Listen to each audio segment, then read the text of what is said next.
भाई जो गुरु वचन पे डट गे, कट गे फंद 84 के। हे मानव, संसार में तेरा जीवन ऐसे है जैसे सुबह ओस के जल की बूंदें घास पर चमक रही होती हैं, जो कुछ समय में समाप्त हो जाती हैं। इसलिए पूर्ण सतगुरु से सतनाम की यानी सच्चे नाम जाप मंत्र लेकर भक्ति करके जीव का कल्याण करा ले।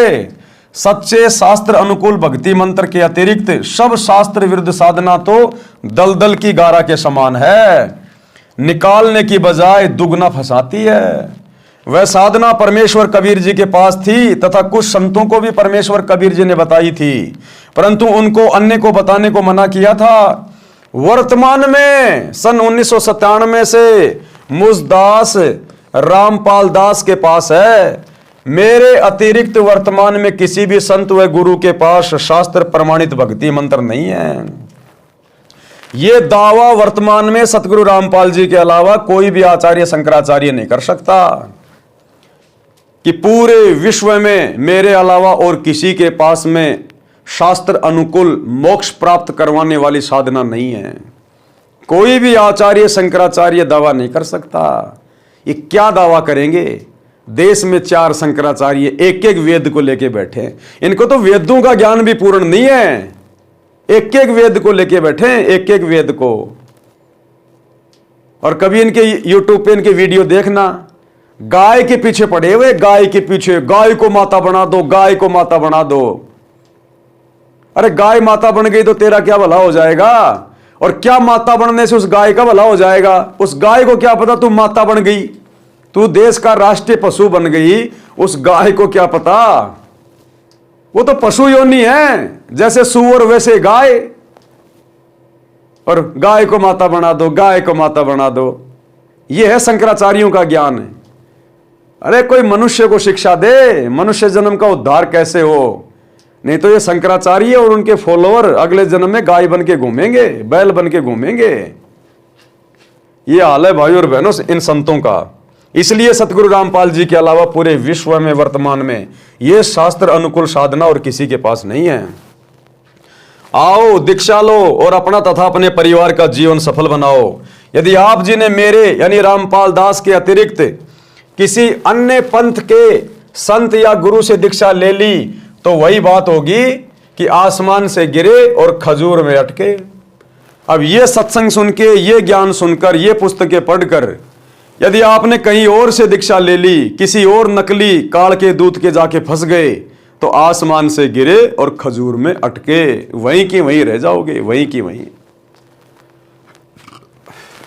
घर के रहोगे ना घाट के।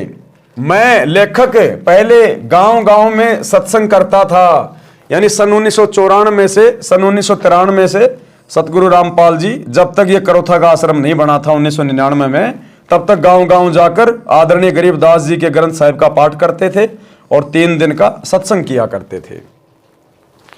मेरा सत्संग सुनते जो आत्मा को हिलाकर रख देता है, मेरे से नाम दीक्षा नहीं लेते, अन्य संतों से दीक्षा लेते थे, वहां से कोई लाभ नहीं हुआ।